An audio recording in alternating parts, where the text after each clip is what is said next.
السلام علیکم ورحمۃ اللہ وبرکاتہ۔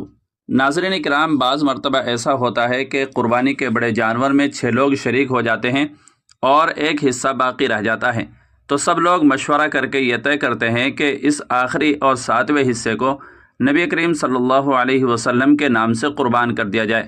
تو کیا اس طرح سب لوگوں کا مل کر کے ایک حصہ نبی صلی اللہ علیہ وسلم کے نام قربان کرنا جائز ہے یا نہیں؟ اس سلسلے میں علماء کرام اور مفتیان عظام کا فتویٰ کیا ہے، شریعت مطہرہ کا حکم کیا ہے؟ چونکہ اس طرح کی صورتیں اکثر و بیشتر پیش آ جاتی ہیں، اس لیے اس مسئلے کو زیادہ سے زیادہ لوگوں تک شیئر کرنے کی کوشش کیجیے گا، اور چینل پر پہلی بار آئے ہوں تو سبسکرائب بھی کر لیجیے گا۔ تو چلیے، بہترین رہنمائی کے لیے میں آپ کی خدمت میں مادر علمی دارالعلوم دیوبند کا فتویٰ پیش کر رہا ہوں۔ چنانچہ کسی سائل نے سوال کیا ہے، نبی صلی اللہ علیہ وسلم کے نام قربانی کے ایک حصے میں چند لوگ شرکت کر سکتے ہیں یا نہیں؟ بعد سلام عرض یہ ہے کہ بڑے جانور میں 7 حصے ہوتے ہیں، جس میں 6 حصے تقسیم ہو گئے، باقی ایک حصہ جو چند شرکاء کے درمیان ہے، سب شریک ہو کر رسول اللہ صلی اللہ علیہ وسلم کے نام سے قربانی کرنا چاہتے ہیں۔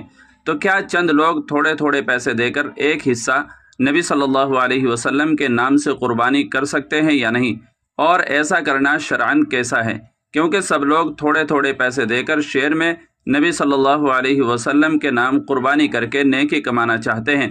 امید ہے کہ قرآن و حدیث کی روشنی میں جواب جلد مرحمت فرمائیں۔ تو اس سلسلے میں دارالعلوم دیوبند نے کیا جواب تحریر فرمایا ہے، وہ بھی آپ ملاحظہ فرمائیں۔ بسم اللہ الرحمن الرحیم۔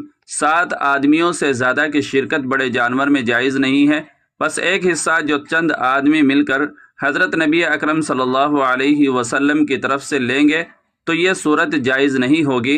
البتہ ایک حصے میں چند شرکاء اپنی اپنی رقم کا مالک اپنے میں سے ایک آدمی کو ہبہ کر کے بنا دے اور وہ اپنے قبضے میں رقم لے کر ایک حصہ لے کر قربانی کر دے تو یہ صورت جواز کی ہے۔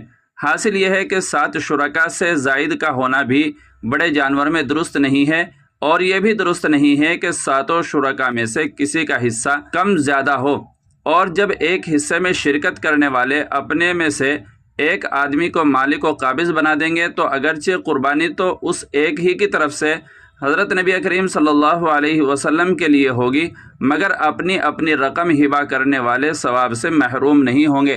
واللہ تعالی علم۔ دارالفتاح دارالعلوم دیوبند۔ تو ناظرین کرام، امید ہے کہ یہ اہم مسئلہ واضح ہو گیا ہوگا۔ ویڈیو اچھی لگی ہے تو لائک اور شیئر ضرور کر دیجیے گا، اور چینل پر پہلی بار آئے ہوں تو سبسکرائب بھی کر لیجیے گا۔ السلام علیکم ورحمۃ اللہ وبرکاتہ۔